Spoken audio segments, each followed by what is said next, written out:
السلام علیکم ورحمۃ اللہ وبرکاتہ۔ میں امید کرتی ہوں آپ لوگ خیر و عافیت سے ہوں گے، ایمان، صحت اور تقوی کی بہترین حالتوں میں ہوں گے۔ ہمارے پیارے نبی حضرت محمد مصطفیٰ، محمد مجتبیٰ، محمد عربی صلی اللہ علیہ وآلہ وسلم کی سیرت مبارکہ ہم پڑھ رہے تھے، جس میں آج کا ہمارا موضوع ہے ہمارے پیارے نبی، ہمارے پیارے حضور صلی اللہ علیہ وآلہ وسلم کا حلیہ مبارک۔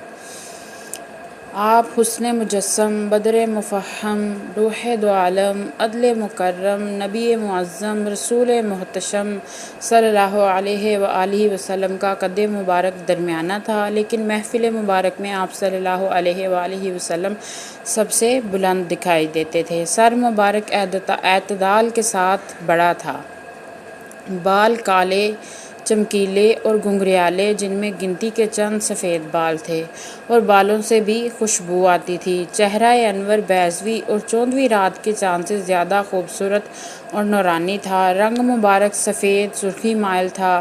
اس حسین امتزاج سے اعلیٰ درجہ کی ملاحت پیدا ہو گئی تھی۔ آنکھیں بڑی بڑی، نہایت سفید و سیاہ، جن میں سرخ ڈورے تھے، پلکیں لمبی اور سرمگیں تھیں، ابرو باریک اور کمان کی طرح کشیدہ، دونوں ابروؤں کے درمیان خالی جگہ ایک رگ تھی جو غصے کی حالت میں بیداب ہو کر پھڑکنے لگتی تھی۔ پیشانی کشادہ، رخسار نرم اور پرملاحت ناک، معتدل انداز میں اونچے اور آگے کو ذرا سی جھکی ہوئی تھی، جس پر ایک نور ہر وقت رہتا، جس کی وجہ سے بلند معلوم ہوتی۔ دندان مبارک باریک، اولوں کی مانند سفید، تسبیح کی موتیوں کی طرح ایک قطار میں ہنسی کے وقت، جن کے فاصلوں سے بجلیاں گوندتیں۔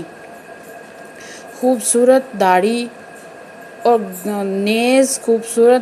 اور گھنی تھی، آواز بھاری اور بھلی، بدن دوہرا، چوڑا، انتہائی مضبوط و مربوط، گردن مبارک بہت حسین اور باریک، جیسے مورتی کی گردن جو چاندی سے تراشی گئی ہو۔ دونوں شانے چوڑے اور مضبوط تھے، جن پہ پیچیدہ سیاہ زلفیں کبھی کبھی لہرایا کرتیں۔ کلائیاں دراز، ہتھیلیاں کھلی کھلی اور نرم شکم، اور سینہ مبارک ہموار لیکن سینہ فراخ تھا۔ سینے سے ناف تک چھوٹے چھوٹے بالوں کی ہلکی سی لکیر تھی۔ پنڈلیاں قدرے پتلیاں تھیں۔ قدم مبارک پرگوشت تھے، چلتے تو قدم جما کر، اور یوں لگتا جیسے آپ صلی اللہ علیہ وآلہ وسلم بلندی سے نشیب کی طرف آ رہے ہوں۔